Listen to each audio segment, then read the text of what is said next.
अस्सलामुअलैकुम। I am Zuhaib. Last week complex numbers की basics हमने डिस्कस की थी, तो आज उसी को आगे लेके चलेंगे।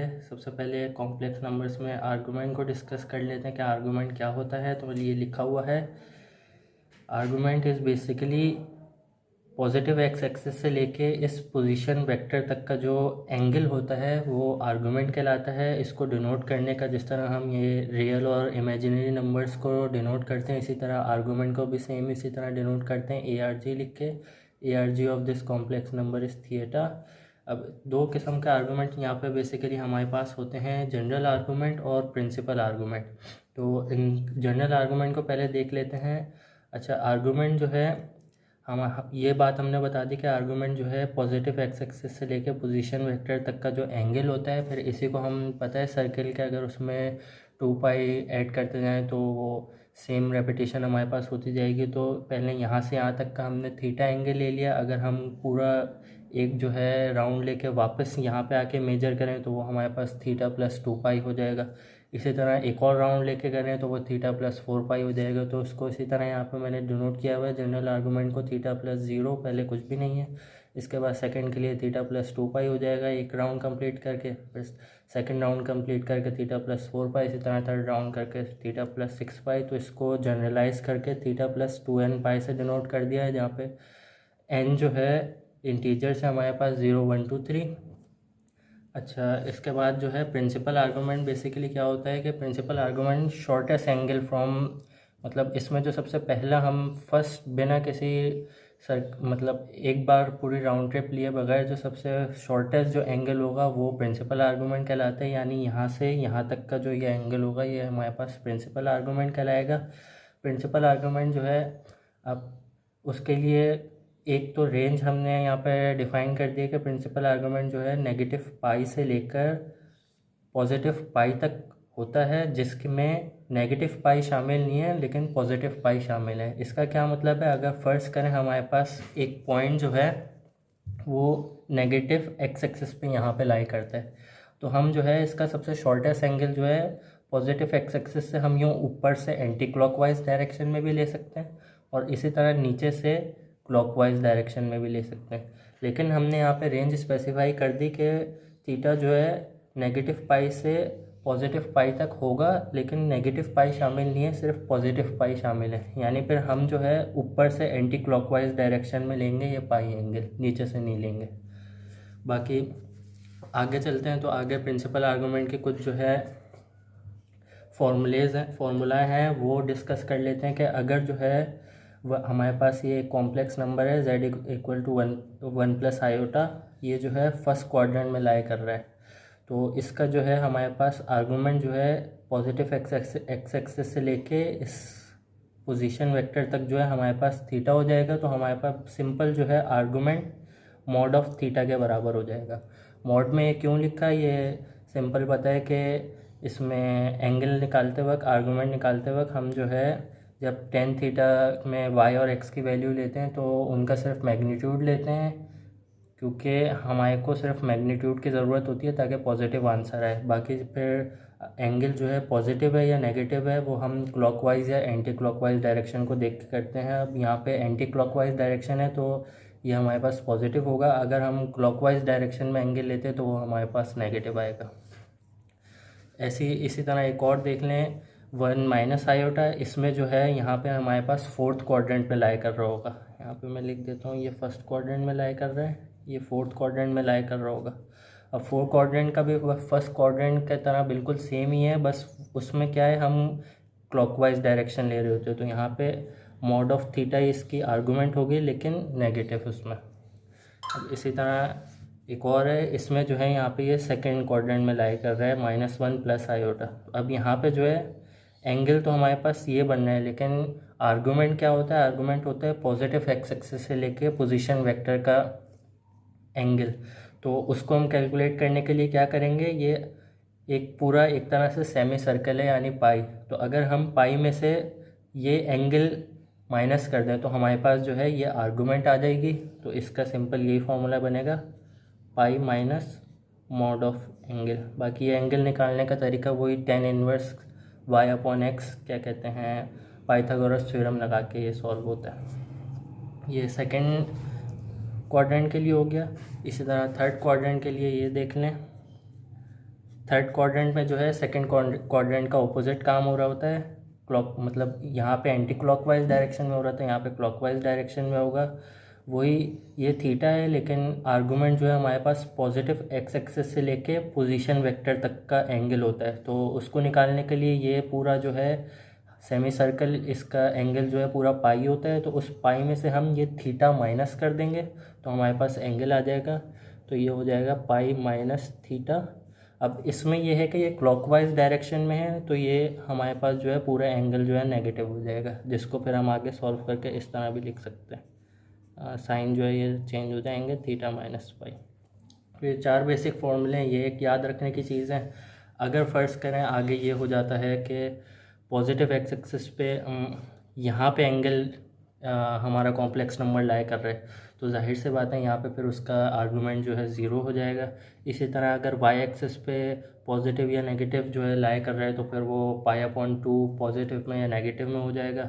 इसी तरह इसका मैंने बता दिया कि अगर नेगेटिव एक्स एक्सिस पे लाई कर रहा है तो फिर हम जो है एंटी क्लॉकवाइज डायरेक्शन में लेंगे, क्योंकि यहाँ पे हमने रेंज स्पेसिफाई कर दी है जो कि नेगेटिव पाई से पॉजिटिव पाई तक है, लेकिन पॉजिटिव पाई उसमें इंक्लूड है, नेगेटिव पाई इंक्लूड नहीं है।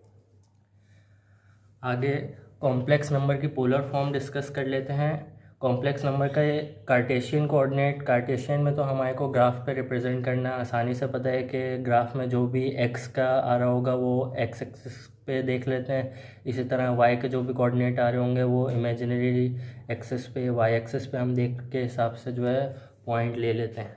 अब पोलर फॉर्म बेसिकली क्या होती है? पोलर फॉर्म ये सर्किल की फॉर्म में होती है। अब किसी भी कॉम्प्लेक्स नंबर को सर्किल के फॉर्म में जो है एक तरह से डिनोट करने के लिए हमारे को 2 चीज़ों की ज़रूरत होती है। एक तो रेडियस, यानी ओरिजिन से उस कॉम्प्लेक्स उस पॉइंट तक का जो डिस्टेंस क्या है, वो बेसिकली सर्किल का जो है रेडियस एक तरह से हो जाता है। एक हमें इस चीज़ की ज़रूरत है, और दूसरा जो है हमें आर्गूमेंट की ज़रूरत है एंगल की, ताकि हमें बेसिकली पता लग सके कि इस पूरे सर्किल का जो ये सरकमफेरेंस है, हमें एंगल से पता लगेगा कि इस सरकमफेरेंस पे किस पॉइंट पे जो है वो हमारा पॉइंट लाई कर रहा है। तो पोलर कोऑर्डिनेट के लिए हमारे को 2 चीज़ें चाहिए होती हैं, 2 कोऑर्डिनेट होते हैं, वो लिखती हैं आर और थीटा। अब इसकी पोलर फॉर्म बनाने के लिए हमारे को एक्स और वाई कोऑर्डिनेट से आर और थीटा के कोऑर्डिनेट में आना है। आर तो हमारे को पता है क्योंकि रेडियस है, तो ये यहाँ से ओरिजिन से लेकर उस पॉइंट तक के डिस्टेंस को हम मॉड से भी क्या कहते हैं रिप्रेजेंट कर सकते हैं। तो हमारा मॉड जो है वही रेडियस हो जाएगा आर। उसके निकालने का सिंपल यही फार्मूला √x² + y² है। इस फार्मूले से हमारा आर आ जाएगा। अब हमारे को एक्स और वाई को जो है आर की और थीटा की फॉर्म में कुछ किसी तरह डिनोट करना है। तो उसके लिए हम जो है राइट ट्रायंगल ये कंसिडर कर लेते हैं। इसमें जो है साइन और कॉस की जो है हम ट्रिग्नोमेट्रिक आइडेंटिटीज़ यूज़ करके जो है पोलर फॉर्म बना सकते हैं। पहले जो है हम कॉस थीटा की ट्रिग्नोमेट्रिक आइडेंटिटी देख लेते हैं। कॉस थीटा बराबर होता है बेस अपॉन हाइपोटेन्यूज के। तो यहाँ हमारे पास बेस जो है x है, इसी तरह हाइपोटेन्यूज जो है ये हमारे पास मॉड ऑफ z या फिर r है। इसको हम आगे x को जो है r और थीटा की फॉर्म में लाने के लिए r को यहाँ पे ले आएंगे, तो ये इस तरह आ जाएगा x = r cos थीटा। एक जो है हमारे पास ये आ गया, x जो है r और थीटा की फॉर्म में। इसी तरह y के लिए हम साइन की आइडेंटिटी देख लेंगे। साइन बराबर होता है परपेंडिकुलर अपॉन हाइपोटेन्यूज के।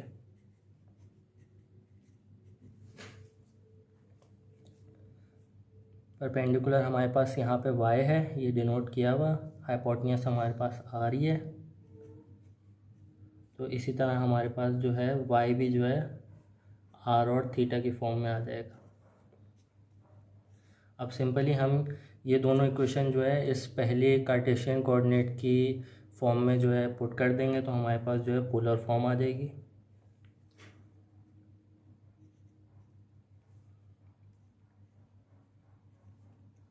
r cos theta plus iota r sine theta हो जाएगा। आर जो है हम कॉमन ले सकते हैं। ये जो है बेसिकली इसकी कॉम्प्लेक्स नंबर की जो है पोलर फॉर्म है। पोलर फॉर्म में यूजुअली ये इस तरह डिनोट किया जाता है, और इसकी एक शॉर्ट फॉर्म भी होती है, वो हम सिंपल जो है इस तरह डिनोट कर देते हैं, r is equal to c i s theta.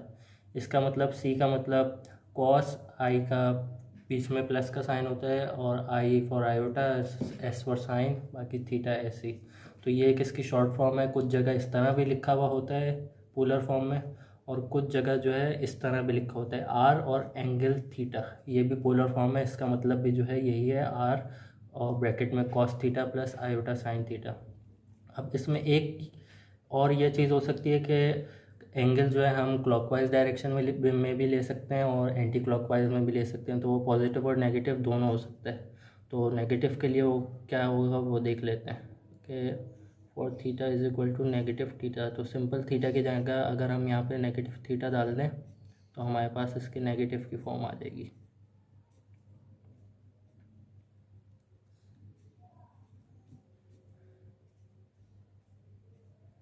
ये हमारे को पता है इसका साइन चेंज नहीं होता कॉस में, अलबत्ता साइन में चेंज हो जाता है साइन। तो ये हमारे पास नेगेटिव थीटा के लिए आ जाएगा, बीच में सिर्फ माइनस साइन का चेंज होगा। इसको भी सिंपल बस इसी तरह डिनोट करेंगे शॉर्ट फॉर्म में अगर हम करना चाहेंगे, r is equal to c i s, और यहाँ पे माइनस थीटा हो जाएगा।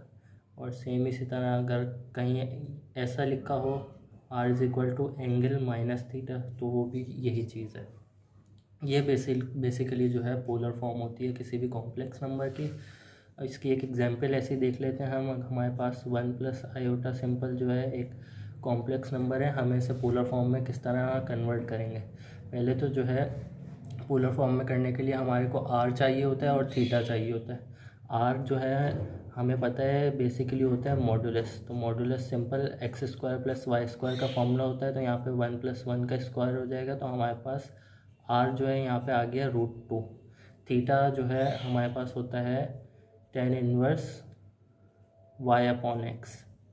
यहाँ पे हमारे को पता है x भी 1 है, y भी 1 है, तो हम इसमें पुट कर देंगे। तो ये tan इनवर्स 1 जो है हमारे पास π/4 आई थिंक आता है ये, तो ये π/4 आ जाएगा। इसके बाद जो है अब हमारे पास सिंपल हमारे को पोलर फॉर्म की एक जनरल फॉर्म पता है, r cos theta plus iota sine theta. इसमें हम वैल्यूज़ डाल देंगे तो हमारे पास पोलर फॉर्म में कन्वर्ट हो जाएगी, √2 कॉस π/4 प्लस आयोटा साइन π/4। इस तरह भी हम डिनोट कर सकते हैं, वरना शॉर्ट फॉर्म में हम सिर्फ इस तरह भी डिनोट कर सकते हैं, वरना कुछ जगह जो है सिर्फ इस तरह भी डिनोट होता है। ठीक है, इसी तरह इसकी और एग्जैक्ट सॉल्व कर लिएगा। अब कॉम्प्लेक्स नंबर की एक्सपोनेंशियल फॉर्म डिस्कस कर लेते हैं कि एक्सपोनेंट फॉर्म में किस तरह कॉम्प्लेक्स नंबर जो है डिनोट होगा हमारे पास। उसके लिए जो हम मैक्लॉरेन सीरीज़ यूज़ करते हैं।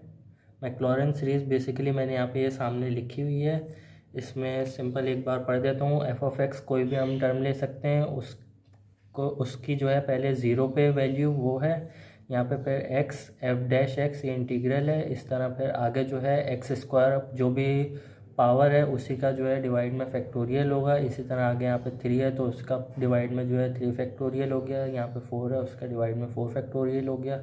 और हर टर्म में एक जो है डेरिवेटिव बढ़ता जाएगा। ये सिंपली मैक्लॉरेन सीरीज़ है। इस सीरीज़ से जो है हमने ये 3 सीरीज़ें बनाई हैं। किस तरह, पहले जो है हमने पहली सीरीज़ बनाने के लिए f(x) जो है e(x) सपोज करते हैं, तो उसमें e(x) हर जगह जो है सब्सटीट्यूट करके जो है हमारे पास एक ये सीरीज़ बनती है। इसी तरह दूसरी सीरीज़ जो है f(x) की जगह sin x जो है सब्सटीट्यूट करके हमारे पास ये सीरीज़ बनती है, और इसी तरह cos x की सीरीज़ बनती है। अब इन सीरीज़ को जो है एक दफ़ा देख लेते हैं कि इनमें क्या खुसूसियत है। पहली वाली सीरीज़ e(x) की हम देख सकते हैं, उसमें जो है सारे पॉजिटिव हैं, और सिंपल जो है पावर जो है एक बढ़ती जा रही है, और उसी पावर से जो है उसी पावर का फैक्टोरियल से डिवाइड हो रहा है। साइन एक्स की सीरीज़ में ये है कि स्टार्ट जो है हमारे पास पावर 1 से हो रहा है। यहाँ पे ये था बेसिकली पावर 0 से स्टार्ट हो रहा था। जैसे हमारे को पता है किसी भी अगर x की जो है पावर 0 है तो वो 1 होता है, तो यहाँ पे हम 1 की जगह x की पावर 0 भी लिख सकते हैं।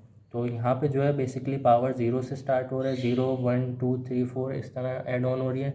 यहाँ पे जो है ऑड नंबर पावर्स है हमारे पास 1 से स्टार्ट हो रही हैं एक तो, और दूसरी ये है कि साइन जो है इंटरचेंज हो रहे हैं, यानी पहले पॉजिटिव फिर नेगेटिव फिर पॉजिटिव फिर नेगेटिव, फिर अगली टर्म हमें पता है पॉजिटिव ही आएगी और फिर उससे अगली नेगेटिव आएगी।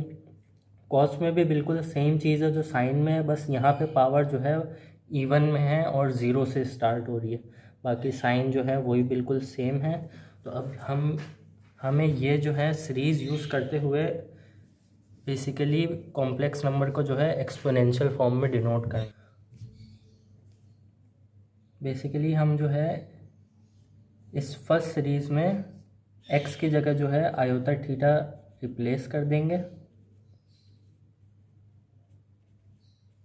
तो ये अब सीरीज़ हम देख लेते हैं क्या बन जाएगी। इसे ये हो जाएगा e ऑफ आयोटा थीटा, आगे 1 plus iota theta plus iota उस पर होल स्क्वायर है तो दोनों पे जो है स्क्वायर आ जाएगा, तो ये iota square theta square upon 2 factorial plus iota cube theta cube upon 3 factorial, इसी तरह प्लस आयोटा 4 थीटा की पावर 4 अपॉन 4 फैक्टोरियल, 5 तक चले आते हैं, आयोटा की पावर 5 थीटा 5 अपॉन 5 फैक्टोरियल। अब इसे आगे सॉल्व कर लेते हैं। ये तो हमारे पास ऐसे ही रहेगा 1 प्लस आयोटा थीटा। अच्छा, आयोटा स्क्वायर जो है -1 के बराबर होता है तो यहाँ पे साइन चेंज हो जाएगा माइनस, बाकी थीटा स्क्वायर अपॉन 2 फैक्टोरियल ऐसे इट इस रहेगा। आयोटा क्यूब हमारे को पता है कि माइनस आयोटा के बराबर होता है तो यहाँ पे हमारे पास माइनस आयोटा आ जाएगा, बाकी थीटा की पावर क्यूब और 3 फैक्टोरियल एज इट इस आ जाएगा। आयोटा 4 जो है वो 1 के बराबर होता है तो वो +1 एज इट इस हो जाएगा, वो लिखने की ज़रूरत नहीं। थीटा की पावर 4 अपॉन 4 फैक्टोरियल आ जाएगा, और आयोटा की पावर 5 जो है वो हमारे पास होता है प्लस आयोटा, तो उसका हमारे पास आ जाएगा यहाँ पे प्लस आयोटा थीटा की power 5 upon 5 factorial as it is. बाकी ये सीरीज़ इसी तरह आगे कंटिन्यू चलती रहेगी। इसको अब हमें जो है बेसिकली हमारे पास जो है पोलर जो फॉर्म थी r cos theta plus iota sine theta, तो हमारे को उस कॉस थीटा और साइन थीटा को चेंज करके जो है एक्सपोनेंशियल फॉर्म में लाना है, यानी कुछ हमें इस तरह की जो है सीरीज़ अपनी बनानी है। इसमें अब हम ये कर सकते हैं कि पहले जो है आयोटा वाली टर्म्स एक तरफ कर लेते हैं और कॉस बिना आयोटा वाली टर्म्स एक तरफ कर लेते हैं। यहाँ हमारे पास आयोटा वाली टर्म एक तरफ हो जाएंगी 1, ये वाली टर्म आ जाएगी minus theta square upon 2 factorial, फिर ये वाली टर्म आ जाएगी प्लस थीटा की पावर 4 अपॉन 4 फैक्टोरियल। बस अभी यही है, आगे प्लस का साइन। अच्छा, इसको जो है अब हम आयोटा वाली टर्म सारी एक तरफ कर रहे हैं तो उन्हीं टर्म्स में से जो है आयोटा डायरेक्ट कॉमन भी ले लेते हैं। बाकी फिर अब आयोटा वाली टर्म लिख देते हैं, यहाँ से थीटा आ जाएगा, उसके बाद यहाँ से थीटा की पावर क्यूब अपॉन 3 फैक्टोरियल आ जाएगा, यहाँ से थीटा की पावर 5 अपॉन 5 फैक्टोरियल आ जाएगा। अब इन सीरीज़ में हम देख सकते हैं कि इस सीरीज़ में और इस सीरीज़ में जो है साइन एक्स और कॉस एक्स की सीरीज़ से सिमिलैरिटीज़ हैं। इसके जो है कॉस एक्स से है, पहली टर्म जो है 1 से स्टार्ट हो रही है, फिर यहाँ पे एक्स स्क्वायर अपॉन 2 फैक्टोरियल है, यहाँ पे थीटा स्क्वायर अपॉन 2 फैक्टोरियल है, यहाँ पे एक्स की पावर 4 है, यहाँ पे भी थीटा की पावर 4 है। अगली टर्म फिर हमें जाहिर सी बात है पता है आगे क्या होगी, माइनस की थीटा की पावर 6 अपॉन 6 फैक्टोरियल इसकी तरह की, तो वो इसी तरह आगे कंटिन्यू है। सेम ये साइन की है, पहली जो है थीटा है, यहाँ पे एक्स है, यहाँ पे थीटा क्यूब अपॉन 3 फैक्टोरियल, यहाँ पे minus x cube upon 3 factorial, इसी तरह यहाँ पे 5 है। अगली टर्म हम देख के बता सकते हैं कि माइनस थीटा की पावर 7 अपॉन 7 फैक्टोरियल होगी, वो इसी तरह कंटिन्यू है। तो अब जो है हमारे पास हम जो है इसकी जगह और इसकी जगह साइन और कॉस से रिप्लेस कर सकते हैं, तो इसे रिप्लेस कर देते हैं। ये हमारे पास हो जाएगा cos theta plus iota sine theta. ठीक है, तो हमारे पास जो है ये एक इक्वेशन बन गई कि हमने cos theta plus iota sine theta को एक्सपोनेंशियल की फॉर्म में जो है ले आए हैं। ये जो है हमने cos theta plus iota sine theta की जगह ई की पावर आयोटा थीटा लिया है। अगर हमारे पास थीटा जो है नेगेटिव में होगा तो वो सिंपल इस तरह डिनोट हो जाएगी, और इज ई की पावर माइनस आयोटा थीटा। यहाँ पे बस पावर में आयोटा को छोड़ के जो भी है वो हमारा एंगल होता है।